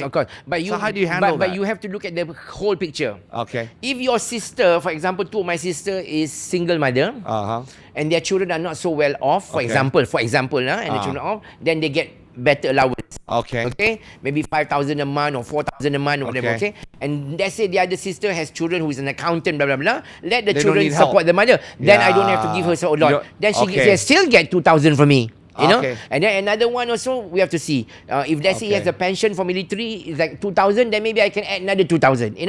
So that gives him a bit of space to you know what I mean? So you have to study the whole picture of who gets what. Just like anything also, like you don't simply hand out charity for people like that. Or else everyone you take advantage. And sometimes when they need, when I call my sister the other day, my daughter had to go and check because she has growth behind her spine and all that. And then I just went for my oncologist, whatever. She also had cancer, breast cancer, had whole breast removed and all that. I said, how much is the medical bill? She said 6,500, 6,000. I said, okay, you send me the bill and I reimburse the 6,500 to him. And he said, no, you don't have to do that. You're already giving me 5,000 a month. I said, never mind, I give you another. Wow. Because you're not working, you're not. I mean, I'm 67, she's 66. Okay. Oh, okay. Yeah, and she's a single mother. She got 3 or 4 children, Wow. but the children also not. No, she has three or 4 children. 4 children. I can't. 4 children, and all the children are not earning so much money either. Really? So they can help the mother with the rent, the house, whatever. So the rest I fork in. So it's okay. That's I don't alright. need I don't need another Gucci pair of shoe, another Ferragamo, whatever. Yeah. So I just buy once in 3 years, 2 years. Okay lah, kan? So that's why I like to do this kind of thing, so that in the end that you help to make everyone happy. Yeah. Because happiness is something that I always realize. When you make someone happy, you get that happiness back in multiple forms. Multiple times. I'm telling That's you, true. and you don't have to worry. It's like when you utang, when you cheat people, when you're corrupted, when you have to go to the police, to be bailed for jail, for rape, for rob, for whatever you do, and you cannot sleep at night because you'll be thinking, Nikki, oh my God, all the terrible thing you do. But when you do all the good things, you put your pillow, and the energy comes back. Yeah. You go see, the energy comes back. Even sometimes you give so much that you are broke. Tak banyak duit pun tak apa. You don't care. Really. Because for it takes so little to be happy. I tell you this. You're right. I always tell you, for it takes so little to be happy. Now look at me, okay? Look at me. You can wear one ring. You can never wear how many rings. Doesn't matter what color of the ring, what brand, you can only wear a ring. You can wear one watch. If you don't have any watch also, you can ask people what's the time. A handphone. Your handphone. You can look at the clock on the wall, or you can look at the sun, or 12 o'clock, 3 o'clock, 6 o'clock. You can look at the. It's very easy. So whatever brand you wear, whether it's Chopard or Xiaomi or Cartier, whatever, or whether it's Tissot, it tells you the same time. Same time. Okay, now, you can only drive one car. I have only one car. That's true. I only have one car. I don't even own the car. It's by the company. The company pays for the car, my company, and the driver. Means I have zero liability. So when you have zero liability, it's the best. So why bother? And you save time. So why bother buy Ferrari, buy this, buy that, when the money can go and give to charity? So people ask me, how come you don't have all this car? Your house big like that, but you only have one car. Other people have 10 car, 8 car in your neighborhood. Then the Chinese nyonya tell me, lu tak ada kereta, saya tengok you satu. I said, you mau banyak kereta, you sibuk-sibuk, I tak banyak kereta. Lagi baguslah, senang mau sapu lah sampah semua kan, tak banyak kereta. I see people got 12 car in their garage, some until rusty already. Until rusty, got cobwebs I think covered already. Look at Sultan and number they never 9. even drive. And you look at like, when do they get to use the car? So the moral story here is like, is when we have money, we overindulge. We have this napsu that we want more. Too much. And also we want to show people I have Ferrari, I have Porsche, I whatever. For me, I don't care. A car takes me from point A to point B. And the fact that I cannot drive, which is the best. Okay, I didn't know that. Who needs to drive when you can be chauffeur driven? Even you naik kereta like washing machine. They call it. Because you work too hard. You even need a car like washing machine also takes you to point A. You know what? I had people sometimes when my driver go off day and I take Grab, and the boys all the kereta, Chef, malu lah kereta saya ni macam mesin pembasuh. I say, it is macam mesin pembasuh. Just one square like that. And then he will sit inside there and we chat. He laugh and laugh and laugh. This is how we talk, Right. He's so happy. Sometimes made his day, and some Chinese man can call the mother, Chef Wan. Some Indian call the mother also. Chef Wan. The mother, you Chef Wan. Live, and here I'm doing live talking to mother on the phone. More interesting. In the car, and they get so excited. And then all this and the time passed by fast. Then you're already there. And before you know, I arrive already. Right. Thank you, Chef Wan. It's such an honor to be in your car. We have friends here all were talking about you in the Grab lah. That every time when you drive, you always give money for buying Kentucky Fried Chicken for our children lah. I say, belanja. Really? So today I have to belanja you again lah. Say, no lah, I'm just telling you lah. So then I take $100 beli lah ayam for Kentucky Fried Chicken. Lovely. It's so nice, So you don't need to pay already because, somebody sometimes my partner whatever will pay for the Grab whatever, but then I still give them some money lah, just a tip whatever, And so it's funny how. So it's good for people to think you in a good way. Some people might not like to hear this, because when we talk like this, they say we are banging our gong and all that. But like how to not tell the story, because it's a true story. And that's why many of you can be like that too. Share ideas. Because people understand success is not just about dollars and cents. It is. It's about achieving your dream, feeling passionate, and feeling content and happy. For it takes so little to be happy. Now that's when you can live in one house. You can only drive one car. No matter how many house you have, you can only live in one house. That's true. I have a 4-story bungalow, and you know what? My life is only between my bedroom, my changing room, wardrobe room, and my TV room, and then I go upstairs, my library where I work. That's all my life. Oh, don't forget the cats. Yeah, the cats on the second course. floor. The Okay. 3 rooms all come full with cats. And then I have 15 cats, of course, 15 pussy. And people sometimes ask me, Chef Wan, you have 15 pussy. It was in London, you know. And you have 2 children and 3 grandchildren, and you don't have a wife. I say, who needs a wife when you have 15 pussies? You know, they lick me all over, you know. So I'm happy already. You'll be so surprised how cat can make you happy, you know. Sometimes a wife cannot make you that happy. They nag and nag and nag and nag, and they're high maintenance. My cat, I can make anything they eat. And they never complain. They never complain. And they're always, when they eat their food, they always look at you and they blink. Means, I love you. They love you. I love you. And after True, that, true. they take their tongue out. Licking away. Means they're happy. You Yeah, get me true. not? You True. tell me how many of your wife you give money, they can lick you. They cannot lick you. You know, if they get 300, they complain. You get 1,000, they even complain. They see the neighbor's house get the gelang, they don't get, they complain. They see somebody change the sofa, abang ni kedekut tak nak change sofa. Kereta tak mau tukar, ayo. And You have a point. That's why you see more men these days botak and rongak no teeth. So that's why, you know. But there are so many good wives as well also lah. There is, and so many terrible husbands as well. I'm That's joking. true, that's I'm true. joking, okay? Just catch out, Don't take me too serious, yeah? So people ask me, so funny, you know. So I live in a very simple, contentment way lah, kan? So that's why I always believe for it takes soul to be happy. So you live at the end of the day, no matter how big your house, you can only live in that area of your everyday is the same thing, you know. You live and all. And then after that, what about food? The same thing. For it takes so little that you can eat. That's true. When you're older now, you don't want to eat you too cannot much. eat full. You full. can only have what you can Quality, what you can eat focus on 30 quality, years though. ago, and now it's half. Oh, And then really? even half, you'll be very selective because your starch will be so small. After 2-3 tablespoons enough. And then you want more veggie, you want more protein, more fish, more curry, more whatever kind, and more that. And then after that, you stop. And then you want to have ice cream, all that. No, cannot. Because your sugar level is good, 5.3, 5.4. Don't want too much ice cream. That's okay, true. once a month or 3 months, whatever, then you see ice cream, okay lah, you lick lah. indulge. You know, once, you know. And then birthday. You have a sweet tooth? And then and then when all my friends, thank God. And then when all my friends have all their birthday cake and all that, they ask me to eat. I say no. Or maybe they force me to eat, then I take 1 teaspoon. 1 teaspoon only. That's it. I say, I Just pass to to them. taste. Yeah, Oh, okay. so that's why. But you never had a sweet No, tooth? I don't have diabetes. At 67, I don't have darah tinggi. My jantung is good. Everything is Okay. good. She said, I got this energy. You know, burn like, it all off. Yes, you know, most Yeah. 67 men, it's just lepak, that's all, except right? my poor knee. Like, if I didn't fail last time, I would not have this knee. You know, I'd be still running. You know that. But do you do any physio. activity? I'm doing physio now. Exercise as No, well. any sport before you have this. Before this, I was just biking. I take bike. Okay. Yeah, cycling just small, not the big cycle. Okay. Just around cyber, the leg and all that. Okay. And I used to also walk as well. You know, Okay. run. So you walk a lot Run a bit before, before. okay. Before. Yeah, But now with this knee, I cannot do it. It's just slow walking and all that. Okay. But I travel. I walk a lot anyway, from one yeah. airport to another. Yeah, of course. You know, and when you're out also traveling, when all that, you're in Europe, you have to walk everywhere garden. anyway. You go to garden. You go to see museum. You walk all the time. Anyway. Now, do you have your own garden right now? Yeah. I have a beautiful garden in my house. Really? Yeah, Okay. yeah. What do you grow?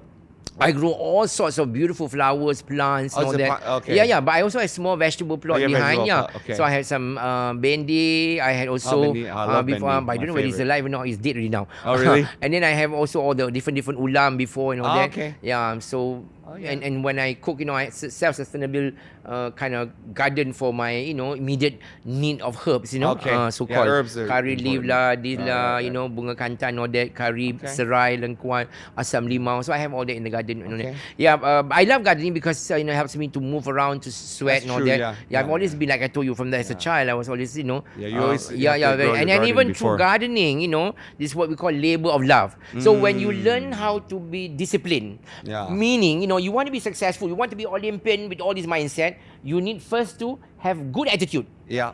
Good attitude is very important.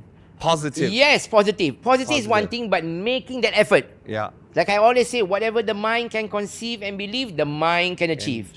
The rest is pure laziness, or I don't want to do, or I don't care. Yeah. You get me not? Yeah. I'm the sort of person from day one as a child was a person who says, I make things happen. Yes. If I want my Most people are waiting if for I things want to happen. my rented house at that time, beautiful Yeah. with all this Laura Ashley fabric and all that. Okay. Oh, I Back love then I had to Laura buy Ashley. from Janine, and so Yeah. I went to sell Amway. I went to do Ah. Tupperware parties and Oh, all really? that. Yeah, Wow. selling Pyrex. This is working in the bank, okay? Yeah, The minute 5 o'clock finish in the bank, I'm in my Honda C70, Honda Cup. You can ask those people who know me those days. That's right. I with my bag selling Avon, Amway to Oh, all the house, to wow. all my auntie. So started from all my lecturers yeah. and then moved to people, my Yeah, aunt, my yeah. relative, and before you know, I have this networking of hundreds of people. If one person buy just 20 ringgit product from you, you times 300, how many is Yeah, that? that's true, a lot. And then that Yeah. 300 also will sell to someone else, Yeah, and that's yeah, how yeah. it grow and grow and grow. Yeah, yeah. So when you make all this money, and sometimes you have extra, like I told you, you Yep. give, you buy free cosmetic of this, free lipstick. Sometimes the makcik got no money, oh, I want to buy this, tapi makcik ambil lah, kasih lah. Minyak yeah. wangi kasih lah. Sometimes you see the husband come back, all yellow underpit. Why your husband all underpit yellow? I give you this roll-on lemon deodorant. It's only $2.99. So after the husband start using, cheap. very good lah. Ni Chef Wan lah kasih Yeah, free yeah, ni kan. Sudah free, the second time mau belilah. Mana boleh Yeah, of free lagi. course. After that they start to buy. Then after that, your Customer for life. your son got too many pimple and then tengok jerawat and all that is, you know lah, 16-year-old yeah, boy yeah. all that a lot of pimple. Then start buy this blemish cream, pimple cream for me and all that. And then you see the daughter got don't know skin, whatever problem, then you help. So before you know, you build that trust and you teach them. Friendship. Yeah, and then you have people coming during I was only 17 years old, but I pay people to come to do this image work or style challenge, to cut hair, to do makeup. So all this auntie will come, and so if you're fat, this is how you can look thin. If you are skinny, you're dark skin, this So is you gave them value. makeup and all. So we have makeup lesson. yeah. So we all be watching and all that, and so they all come for free makeup lesson. Learn how to put moisturizer, learn how to urut the skin, how to take care of that. Yeah. You gave value. Yeah. And then after that, you and then they buy your they buy product. Yeah. But even they don't buy, it's okay. It's Yeah, okay doesn't because matter. because No expectation. because what you're doing in Islam is kebajikan. When your heart is what do you call? Right place. It's the right place. Right place. It's clean, and you don't think that always you want to make money or you want to abuse people or you want to cheat people or use people. Yeah. But you think that whatever you do, you're going to provide skill.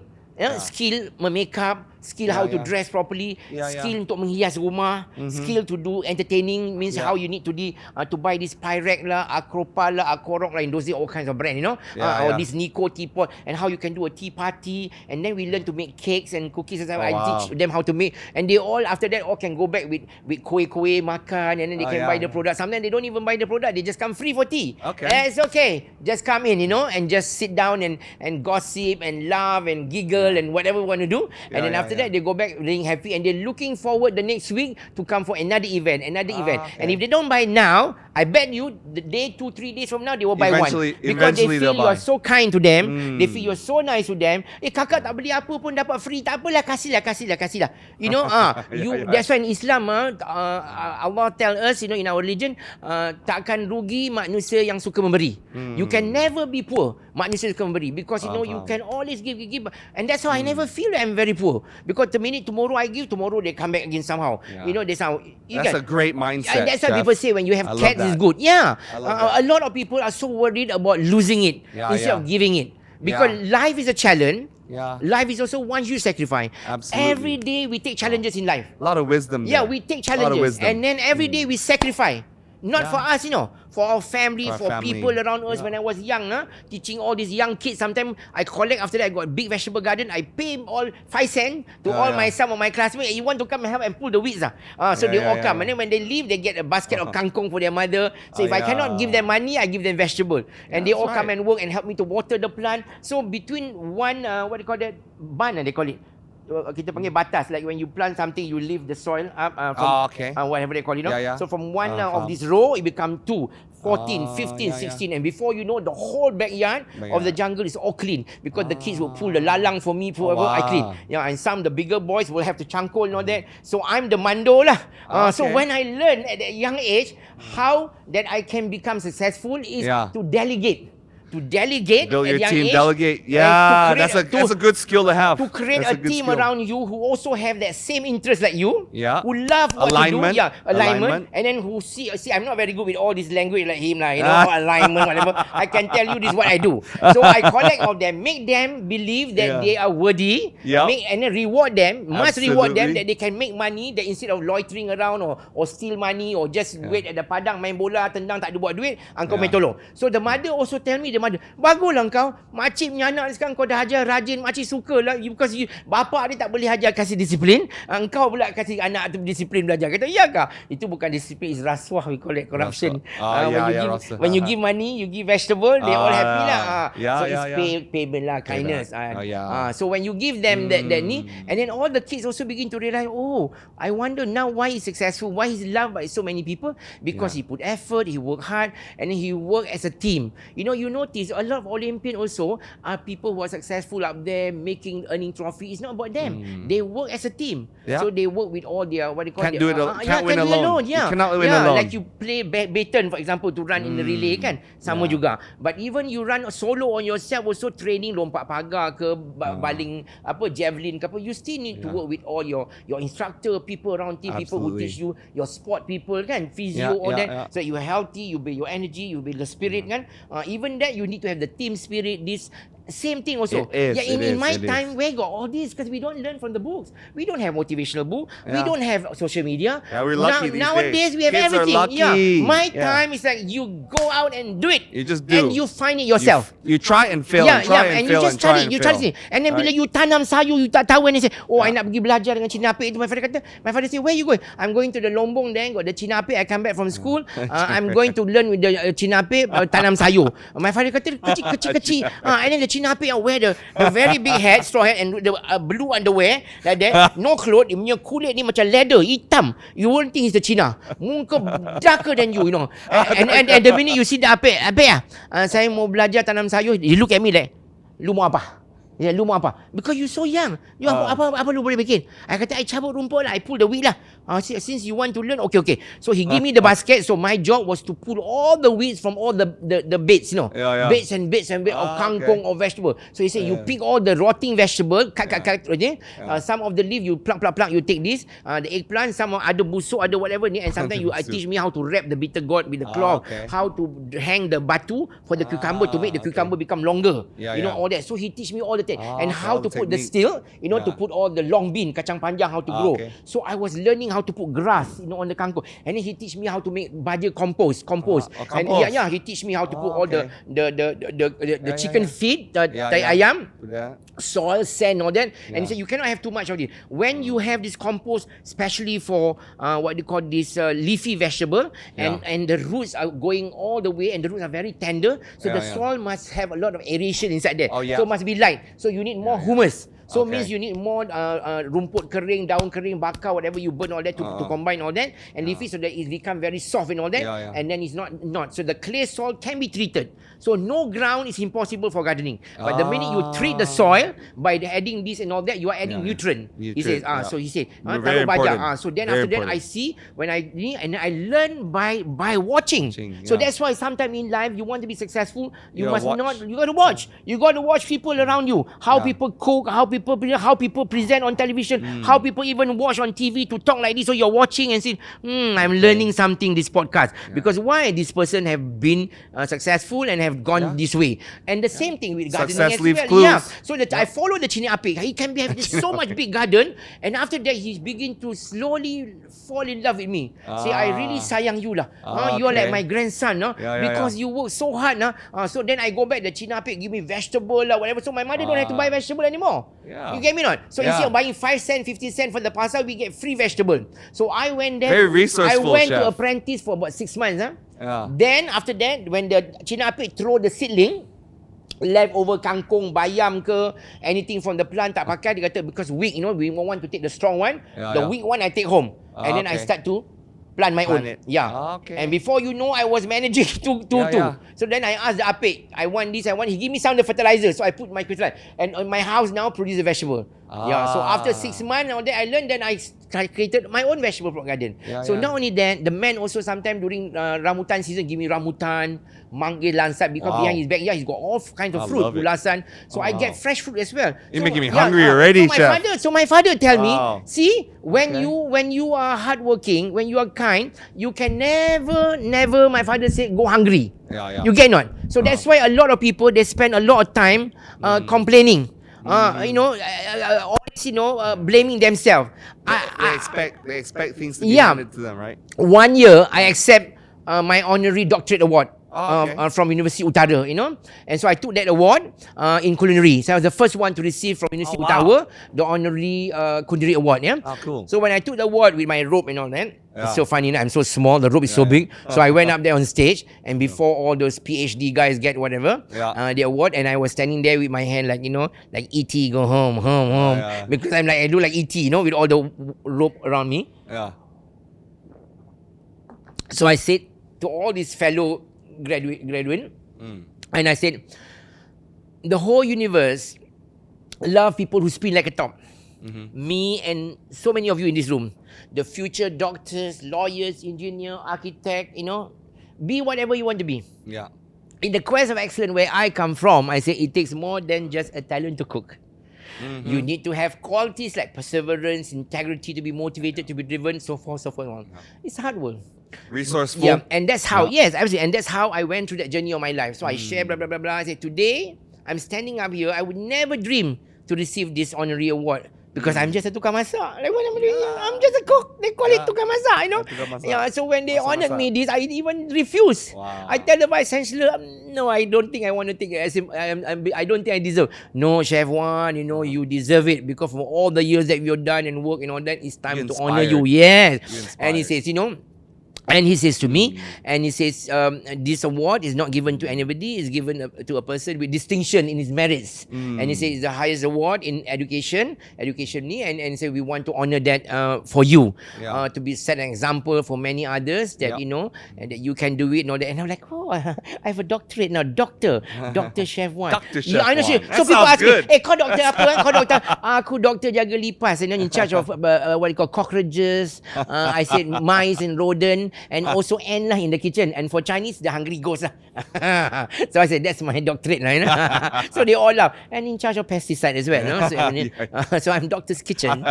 Doctor's Kitchen. It was so funny. So I told everyone out the street, it's hard, but we are this energy that rotate day and night, and the positive energy.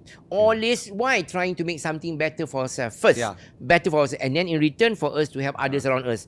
With our family. Our family and people around others know that. And true. this is a journey that I went through. If you look at my history, this is how I went through. And today I'm still doing that. You get me? Even at 67, I'm still doing that. To honor so many. We have hundreds of chefs in our restaurant. So we give them skill. We provide them knowledge. We provide them the training so that tomorrow they can be a better person. So sometimes I tell them, they can be better. Sometimes some of my chef, they make this mee rebus and so sedap. I gave them 500 ringgit. This new chef. I said, yours, wow, you can make something better than me. I said, I will give you. And sometimes they make as good as, and I challenge them. I said, wow, they can. Chef, you rasa? So I challenge them. And so they work hard to perfect the mee rebus quality. And by the time when it's there, I said, yes, you got it. I said, here's 500 ringgit. I reward them. Nice. Just like that, kan? That's good. Gamification's good. And they're so happy. To motivate, right? So that's why, for me, there are many ways of appreciating people lah. That's absolutely. And one way you also motivate people to see what you see. So that's why, in all the years, like I told you, selling Avon, Amway, and all that, and selling kuih, I've always been the person who go out to go and get it. And then the person who always very disciplined at my time, working, delivering whatever I need to deliver to the people, and then at the same time, earning the success. And then I use back that success and whatever I get to help others as well around me in many form. Even like I said, to bring all these makeup ladies, to teach all the other ladies, I pay for the makeup, $1,000, whatever. So the lady said, okay, I come and do the training. I come and do all that. So money makes money back. Money makes money. So you invest. Just like when I make money. You reinvest. I reinvest in all my travel. I buy thousands of cookbooks in my library. I have a big, huge library of cookbooks and all that. And so over the years, all this has really helped me a lot in my career. So that's why in my travel and all that. So for me, money or wealth, for that matter, is just It's a tool. A tool Right? for you to go and make something. And how you go about doing it is entirely your own decision. It's your own choice. Absolutely. If you believe that this can turn around, not just for yourself, in return, help others around you, and you can do it. You can do it. That's amazing. Because in many times I've done that, I have done it. So that's why I always don't think that this success is just you. Because in the end, like Malay said, the higher you go, like paddy, when it's heavy, full of all what they call the paddy grain, and it start to bow down. You have seen that, when the weekend, because it's so heavy, full of knowledge and all that, you bow down. Because you become very humble and low. So in the end, you become so small. Small. That's how I felt sometimes, I become so small. Because in the end, there are others who are more successful than you. It doesn't matter. But we're all working and making the effort to make the world a better place to live. Absolutely. By spreading love, in the true meaning of friendship. Inspiring with stories. And inspiring story and motivate people, empower people. Empower. Empower people. Absolutely. Because you know why? In a lot of things, most successful people will share you the same thing. Because there are people who go up and grab whatever you have. And they are the people also who are the one in the end become selfless. Become selfless. I see that. Because we become so small and we realize that wealth is not to say it doesn't mean anything, but wealth is nothing that it's really not what everyone thinks it is. If you use in the right thing. And then even you get the title, whether you're doctorate or whether you are Tan Sri or whether you're Dato or you Dato Sri. It doesn't really matter, maybe it's that how one, many people you've helped. maybe if you can have that, and then you use that to make better thing, then it's okay. It's a tool. Again, it's a but tool, not right? take it, to put on your car plate. I have the Datuk from Pahang, I have the Datuk from Johor. I am DK, I am this, like, hello, I don't even care, honestly, because when you die, you leave everything. I tell you, we all end up in the same place. I've got all my pingat, 3 or 4 pingat in my drawer. They all sitting there open from the day I got them from the Istana Negara. That I got that federal datukship, the first class, Panglima Mahkota Wilayah. I got that first class, and I also got the first class from Pahang. What they call DSAP, whatever. Also, and from also what do you call that? The King of Thailand. From also the King of Indonesia, for tourism, because I'm promoting all these countries from all tourism. So Australia gave me award, New Zealand gave me award. Australia got datukship. All that. They have that kind of like friend of Australia award and stuff and all that. So next time when you travel to Australia, they check, he's our friend. So we don't have. They have that on your record. So of course, he has been promoting Australia as an ambassador for Australia tourism for many years. And so when you go into their country, they don't like ask you too much question lah. The rest, all of you, I say bye bye. When you want to apply your visa, good luck. So we have difficult nowadays. Because we stand for those countries all the years to work, because we promote tourism, we promote culture of all people around the world. That's our job. So they look at you also like a friend, because they know your value, and you're not coming to their country to overstay or whatever, can. But anyway, that's beside the point. So the story here is and in a lot of things that, and don't forget that I didn't just get the fellowship award from just University Utara, but also from Thames Valley Institute of London. I also received an honorary doctorate award. Oh, really? So I have 2. You have 2? Yes. Double doctorate. I didn't even use that. Some people have all this. That's good. I didn't know. I didn't even. You got it. It's fine. But since we are talking about success, that's good. I'm just sharing you this story because I would never dream to achieve all that, in life and all that. I bet you when you were a child, you never would have even imagined. I never dream. What you've accomplished. Because all this just come because you don't expect. And the best thing is success is when you don't expect. That's the best. And the best, Best. and you write on your brand name and you do things and all that, and all this, your mind is like you're doing it for the love of your culture, for the love of your country, for the love of your religion, for the love of life, basically. Absolutely. For everything, isn't it? So that's why for me, not many people have that what do you call that platform to do that. So while I have that platform, I always say myself, don't waste it. Don't waste it. Use it. It's an asset of our country. Because like I said during it's your calling, yeah, Chef. It's your calling. Basically today I'm giving back to the whole world of what the world has given to me in that true sense. Yeah. Whether I'm learning how to do garden, through gardening it teaches me discipline, it teaches me science, teaches me about all the soil, about this. So when I sit for my biology exam, I'm the first one who leave the room for chemistry or whatever, because you know why? I've learned all this. When I start counting my mathematics on all my kuih and all that, the $5 plus whatever, then I leave the room faster doing mathematics because I understand mathematics and all that. You understand? Like also pastries like chemistry. It's like chemistry. And then when I start to do all my Amway, Tupperware and Avon cosmetic, I have to count my money as well. And suddenly I realize, I have all the bookkeeping quality of learning, understanding my income. What are the source of income? What did I spend from the income? Donation for this, for other operating expenses, to pay for this, to pay for that, to pay for the tutor, to teach makeup, to do this, all that. And then out of that, how much is the profit is this? And how much is the donation that you buy gift to give back to other people? So basically, before even I went into all that commercial study, I've already done that. You know. And then when you want to sell the kuih, I say, Ma, today we are selling this whole week. Mak beli tepung berapa? Mak beli minyak sapi berapa? You beli oil how much? Okay, these are all the curry powder. These are all the costs, fixed costs that you need. Before you produce the kuih, this is your food cost. And then you have to pay yourself. And I said, no need. I said, why you have to pay yourself?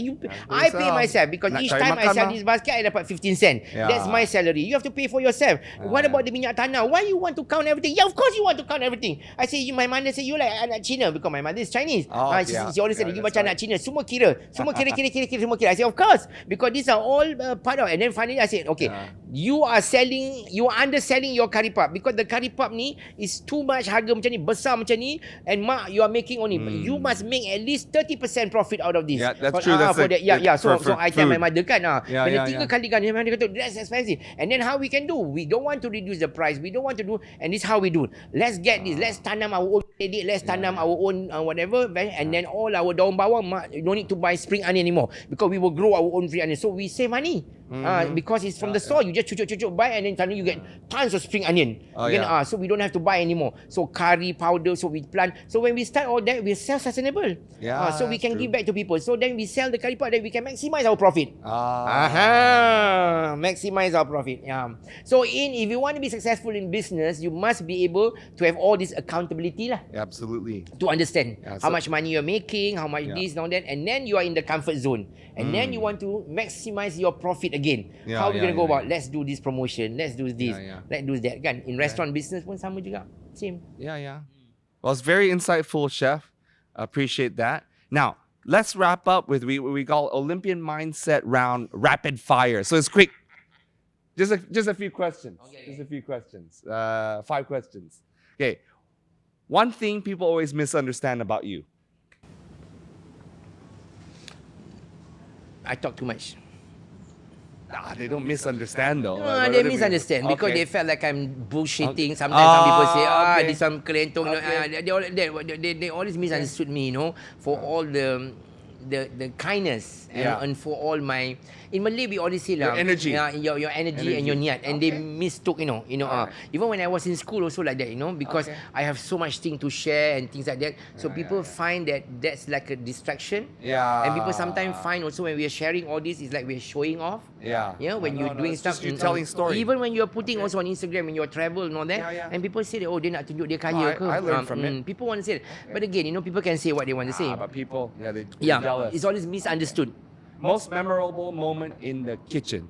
Your most memorable. I think my most memorable experience in the kitchen was when we had to dish what do you call that? Many corporate leaders in Davos lah for the World Economic Forum. Because you have all the prime minister, head of state, and all that. Davos. So for me, that was a big thing lah to plan. But of course, over the years I've done. Highlight, because of the years I've done many big events as well. But that was highlight. Because at one point in time, you get to cook for so many head of states, that was for kitchen wise. It's a big production. That's a big deal. Okay. What gives you the most joy today? I think my cats. Your 15 pussies. Yeah, my 15 pussies. Yeah. Honestly, yeah, that gives me a lot of joy. Yeah, and a lot of them are what you rescues. Yeah. 13 rescues? Almost out of 13, I 12? think nine. Around 15. 9 are rescues. Yeah. Okay. I have three cats and 3 are rescues. Yeah, yes. You give me a lot of joy. Yeah, of course. And my kids too. Yeah, and they give you a lot of joy because and sometimes you forget that all these little thing can really make you happy very easy lah. Yeah, of course. Sometimes people try to look, nice. for many things, that people think they being happy is having material gain. Being famous is because you are on television a lot, all that. But then in the end, sometimes when you realize, for it takes so little to be happy, kan? Yes, true. And a simple thing like that, and then sometimes you can just sleep and lie on the couch and cats all over you and all that, and they give you so much like wow. And they purring. Yeah, and then when I feed them and then they eat and all that, and then I forget that what's happening with the world outside there because you're so engrossed in it's like almost taking care and loving a child, Yeah, it's like 15 little kids. I know. That's how I felt. 15 I mean, babies. yeah, and I think that's it. Yeah. Okay, cool. One advice to give to the 25-year-old version of yourself. One piece of advice.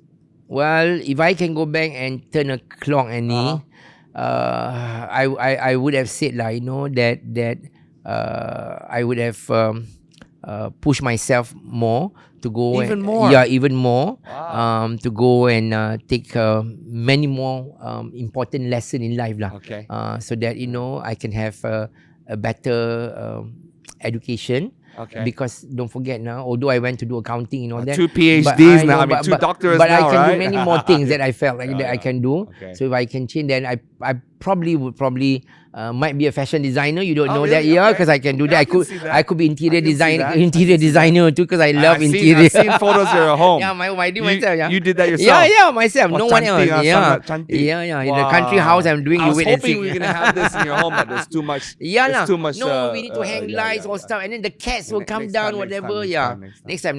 We take a tour. You give us a tour. So if you ask me, when I was 25, I wish I had, even more. But because I didn't have a choice, because I have to support my family, I have to work, I have to do so many things, so I have to focus on what I need at that time. Yeah. But if you ask me, I wish I would study more and do many more things. Okay. That if I can, Okay. And the final one. Something you're working on now, and I know you're working on the Malaysia's Lost Food. Can you give us a teaser into one dish? One main dish and one dessert, the Lost Food. Okay. One of these that we're going to do is something that is from the state of Pahang. Okay. Yeah. And of course, many of these dishes, like I told you, is from the freshwater river and all that. And then the way it's cooked, with all the spices and herbs and all that. Okay. And makes it into a really very nice sambal. Very interesting. So that's one thing that I want to feature, which trying to get that snail or whatever is not that easy that siput and all that. Okay. So I thought, this is something that I want to feature on the menu. All right. And I'm sure many people who have their old great grandmother, they probably have tasted this. So that's why I want to bring back this one. Older generation. Okay. And another dessert as well. Dessert. Yeah, that I learned as well.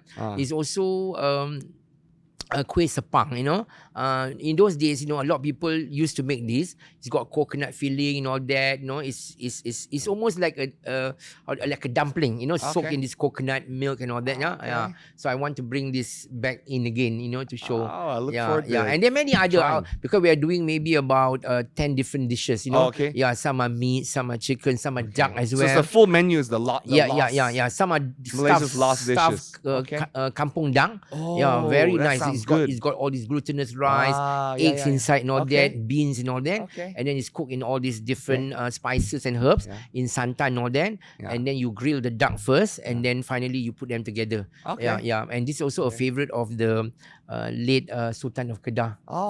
This itik recipe. That's interesting. Yeah, so I thought we'll do this dish. Yeah. Okay, last one. Can I share with you my secret? Yes. My secret is when I want to impress people that are visiting from out of town, Australia or US, you know where I take them to? your restaurant in BSC. Thank you, So thank I you. just thought of that. I said, thank hey, you you. know what? Because what is the one thing I can impress? The very best of what Malaysia has to offer. Thank you. Chef's restaurants. Thank you, I always do. thank you. Thank you Thank so you, much. And thank you also for all our fans out there who always Yes. supporting us and all that. Yeah. And I'm Well, sure. thank you to you for sharing I know, from your you know, heart, I'm sorry. Chef. If this No, sometimes really some people thank you. watch is a bit kelang kabut. I'm jumping here, jumping No, there. It's but not, it's because authentic. Yeah, because this how sometimes we speak. Yeah, back home it's very relaxed, very No. and I've always been like that. I enjoyed it, Chef. Yeah. All I want is just Yeah. some of you listening to our conversation. Yeah. And this how a person sometimes go out to achieve their dream Yeah. and to be at the pinnacle, at the top. And by having all these simple thing, Yeah, and I don't think any of these formulas any different, because I'm sure you also interview other people also, so Yeah, they yeah. have their own way of doing things and all that. Sometimes the simplest thing can turn around and make you, Great. It yeah. can really help us.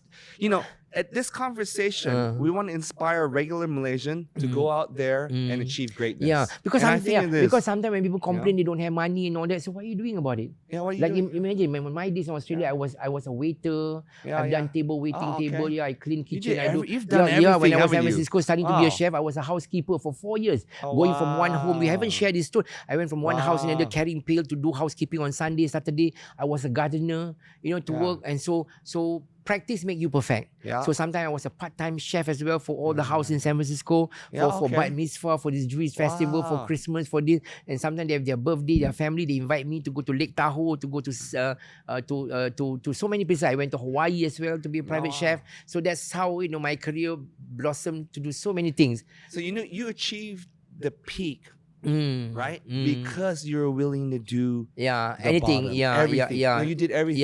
Yeah. Because sometimes it's nice to learn different things. Yeah, Because yeah. that's the one that sometimes, like today, being a good waiter, suddenly now I end up having 14 restaurants. Imagine that. Yeah, that's Yeah, crazy. That's 14 or 15, 13 restaurants. You lost count. I You know, have too many. It's too I know. many. Yeah, sometimes I get mixed up with all my central kitchen and all that. And we end up, having so many restaurants. And Yeah. then because of the knowledge as a chef and then Yeah. knowledge working as a waiter, then I can train also, and share my knowledge and skill with the people, with my staff and all that, Yeah. Just that's why. Well, we appreciate you sharing all your knowledge and your stories with us. And because you never know, that one of these days, whatever that you have learned and experienced will not go to waste. Yes. Because in the end, look what happened to me, isn't it? Yeah, Whether yeah, I'm absolutely. traveling, whether I'm on TV, whether I'm cooking. Yeah. Imagine so many people who say, Chef Wan, because of you on television, many of our children become chef Oh, because of you.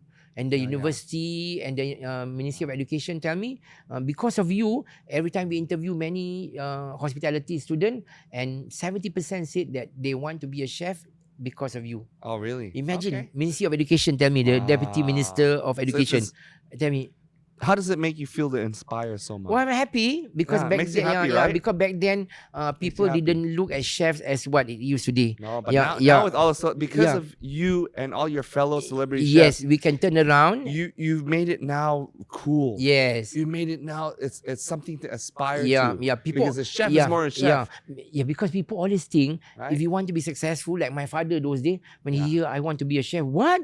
No, you either be a doctor, a lawyer, or accountant, or architect. That's why you became Yeah. accounting, Because, right? because your parents, want Yeah, you yeah. to do all that, Yeah. But They then, want stability. Yeah, because they forget that, want that safety. you have the passion, Yeah, exactly. Because they want to be proud also that that they Yeah. can tell, oh, my son is a doctor, my son is architect. yeah, But yeah. the minute you say my son is a tukang masak, they look at you like, yeah. what is that? But you know what? You made them really proud, didn't Yeah, you? today tukang masak can make more million than Oh, any yeah. architect or doctor or Absolutely. lawyer or whatever, Yeah. Absolutely. But then it's not about making the millions. No. It's about, But you make it more impact. Yeah, I It's know, more about making and impact. that's why in every one of us, Yeah. all of us have talent. Yeah, If you learn to recognize your talent absolutely. and build that and Yeah. cultivate all the wonderful principle that goes along in you yeah, and how you self-drive yourself and motivate yourself and empower yourself, and then to do things, and you realize that suddenly everything is easy, smooth sailing.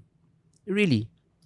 that's a perfect way to end because that is the perfect takeaway. Yeah, even like my story, very Yeah. simple as a child, right? Mm. Vegetable gardening, Mm. selling kueh, Mm. and then in my younger teen selling Avon, Tupperware, sell that. All And the then went skill to the sets. bank. Yeah, going to the bank, doing all that. Yeah, all this self-made, made money in my skill own way set. because I didn't have a lot. Oh, But then I was able to have a lot of money. yeah. But then when I have a lot of money, I was also using it to help others, family, people around. I never felt for once I'm poor. Yeah. Never.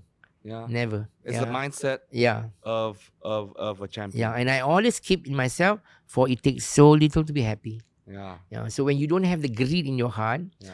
and you always cultivate compassion, Yeah. love, Mm. empathy, Mm. and kindness to people, Mm. is in you all the time. And you become selfless. Because like I said, life is challenge, and you always go out to sacrifice for others around you. Yeah, And then suddenly you realize you rise to the top effortlessly. You're at top. It's automatic. Yeah, and It's even like people who automatic. help you, or you help people, whatever it is, and people also look at you in a different way. Yeah, that's true. They become respectable of you. Yeah, Whether my school teacher, whether I Yeah. help them, or the children, or sometimes I send to Okay. Mecca, even send my school teacher to New Zealand for holiday, Oh, wow. send to Umrah, send Yeah. to Haji, also some of my, relative, this friend, all that. And you just do it. Yeah. I think that's the biggest takeaway I take from having this And people having conversation. operation, they are Yeah. dying for cancer. Two Yeah. people. I gave the money and paid for the operation Wow. because I want them to what do you call that? Have a healthy life. Yeah, because they have cancer. And in stage 4 stages, I said, I pay for you. Don't wait for the That's government hospital. amazing. And they're not even my relative. Then really? they're not even my friend. Oh, But okay. whenever I can help, I you can help. So that's why I feel good about that. That whatever God has given me, this talent and this rezeki lah, like you say, this Rezeki, rezeki or wealth or income whatever we have, and we didn't use that to to be wasteful, to buy branded clothes, to waste so much of that. Meaningless. I mean, all that, and then you only have like certain brown or shoe, certain black shoe, 3 or 4 or 5, and then always wear the same thing, all the time. And so that lasts for me for about 7-8 years, and then I buy another pair of shoes, like that. So that's how I learn in life. Generosity. Yeah, easy. Yeah, and also easy to be happy. Easy. That's What the contentment is it when you learn to have Contentment. Fulfillment. Fulfillment. Correct. Fulfillment. And then sometimes when I cook curry, chicken curry, I can eat for 3 days. Oh, really? Yeah. One day with roti canai, someday I make rice, sometimes I eat with the rice, sometimes I make with paratha. Sometimes just reheat as it. But I don't use my microwave anymore. I reheat. You can from the top. Properly. Easy. Just warm up for second. Only take 3-4 minutes to warm up the thing. Very easy. So that's just slow heat, and while you're doing setting the table, the food is already boiling already. And so that's why you notice that it's very easy sometime in life, but too often we as human beings, we make things difficult for ourselves because we set a ceiling that's high. We have too much high expectation of people on this, and then we forget to live our life in a very simple and sometimes things just happen in that way where you don't have to put so much effort as well. You do it out of love. You do it out of passion. Just like cooking, just like gardening. Oh, yeah. Isn't it? Just like traveling. You're doing it out of passion. As when you can afford, you travel. But as you can afford, when you have time to do gardening, you work in all that because it helps you to exercise. It helps you to love nature, to respect environment, to love environment. Because these are all God's creation. Just like God, create animals and things like that where even dogs sometimes for SPC, I go and give money for donation and all that. And sometimes the Permaisuri Selangor say, this is a lot of money you give. Don't have to give so much. I said, never mind lah. I want to give for the dog and the cat at SPCA. I give lah. So it's not just human being kan. I think that, and you must remember that's what food is all about. Food is love. Food is love. Food is friendship. Bonding. Friendship. Food is peace. And food is respect to all human soul. Because when we learn to eat people's food and learn to and learn to respect people's culture, like I told you my story as a young mixing with all my Chinese Indian friends, all that, and we bond together. And then when we learn to respect each other and we love to each other, then we don't have to say nasty thing about each other because we understand we don't want to hurt people's feeling. Because the people are so nice to us, the mother is so nice to us, the sister is so nice to us, and therefore we also have to in return give nice thing to them. You get me not? True. You know? So Yeah, when yeah, you're yeah. older now, you visit their family and all that, you Yeah, buy clothes, you buy gift and all that. Yeah, And the yeah. mother say, oh, thank you, you're so kind, you always Yeah. remember me. I say, yeah, last time auntie make me all this food, this. You Yeah, get me yeah, not? you remember, they remember. Yeah. And Yeah, then, yeah, yeah. for New Year, you give them Yeah. money, for Chinese New Year. And then when their family die also, you buy the coffin for them. And sometimes you pay for the funeral also. They say, oh, this is a lot of money. Never mind. I said, but you're Muslim. I said, never mind. Whether you're Chinese, you're Christian, doesn't matter. Doesn't You know, matter. yeah. And I'm just helping you You're to human. pay for the funeral. And this will, and I do that very often here and then. Oh, really? Yeah, Okay. yeah, I do that. I do Wow. that because you know why? These are people that you know for years, you know, and I always tell people, you can never go wrong by being kind. Yeah. Yeah. In the end, kindness kills everything. Yeah. No matter what people want to do to you or say nasty thing or bad, say like whatever you want to say, but forgive them. Yeah. For ignorance is bliss. I always learn for the longest time to forgive. Yeah. I always tell people, if this is my To let go. if this is my final destination, I'm going to Yeah. walk. Huh? Yeah. I'm bound to meet so many dogs barking at me. Yeah. Good or bad, they're going to bark at me. Yeah. For the longest time when I was young, oh, don't spend too much time in the kitchen, masak with your mother, you're going to turn to be a faggot. They put me down. Really? Yeah, they say I'm going to be pondan lah, whatever. wow. Sometimes I sit at the corner, I cried. Okay. People hurt me. Yeah. All I want to do is to help my mother to sell the kuih. Yeah. But on the other hand, there are people also who front you say, oh, you're a good boy. Future, you want to be my son-in-law and all that. And then behind you, they will tell their children to tell you that you're going to be a faggot. Oh, And that's hurtful. Yeah, that's hurtful. Very But then my father always tell me, never mind, let them. For ignorance is bliss. Yeah. Because you are going to continue in this life to be a good person, to be a kind person. People can say whatever they want to say, but at the end of the day, it's for God to lift you up, to put you at that level to whatever, because because you work for that, my father. There's nothing wrong about being in the kitchen, to help to sell kuih, to all that. And because some of my father said they're just jealous because they don't have their children who spend time to help them in the kitchen. They don't have their children to sell the kuih that bring back money. And you are 9 years old, you bring back money for your family. And how honorable is that, my father said. So why are you crying at one corner because people say such things to you? So all my life, even till today, people say all kind of nasty to me sometimes on the internet. You will see. But it didn't bother to me. It didn't bother Netizens, me. right? Yeah, Netizens, I just they forgive love them. to do it. Yeah. I just forgive them. For Or just ignorance is ignore it. bliss. Yep, For they have absolutely. not seen and experienced what I've seen today. Yeah. So hopefully one day they see that light. We wish them well. But until Absolutely. such time we wish them well, we just forgive them. Yeah. So that's why I said two things that you can do when you walk to your final destination. If you see all this dog barking at you, either you shoo at them, they're going to come back. Yeah. Or you take a couple of rocks, you baling dekat tu anjing lagi, more going to come. But you know what? I'm not going to do that.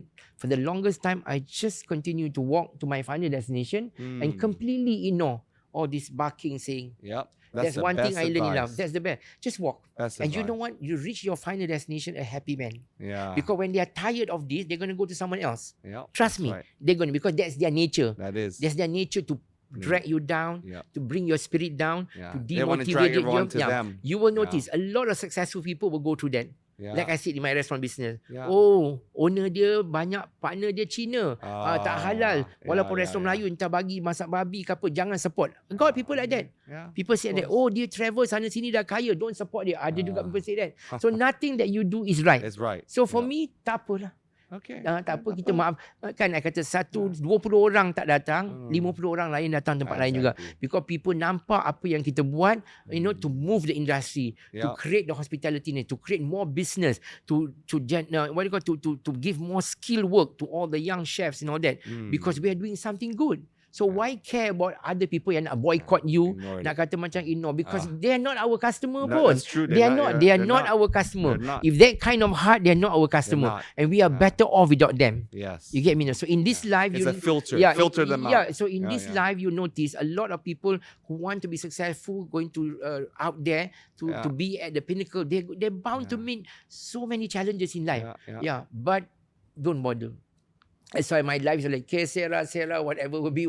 Yeah, Sarah. I just walk, Yeah. And the lesser you pay attention, the better it is, kan? Absolutely. Yeah, so sometimes people say, oh, yeah ke? I say, tak apalah. Suka hati dia orang. You get me? No?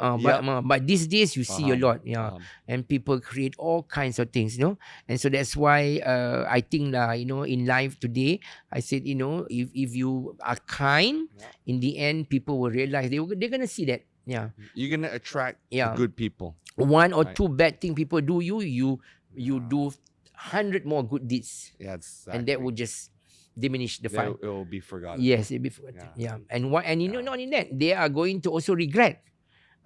Because even before they go to Judgment Day, they are going to regret that, why did I behave like that to that so-and-so person, and be cruel or evil to that person, when that person has done so many good deeds in life, and I don't see that. I should be the person who should be inspired by such action, to be in the end, to learn something, instead of going back and always, nailing people to the wall, and always judging people for who they are and all that. So that's why sometimes when people talk with him, I say, you know what? I am what I am. Love me for I am. I shall never be someone I'm not. So that's why it's very important in anything that you want to do in life, be truthful to yourself.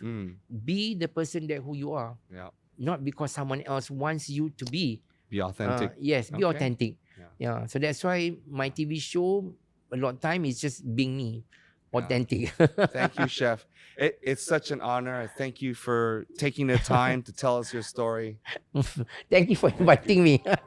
Loved it. Loved our conversation. Thank you.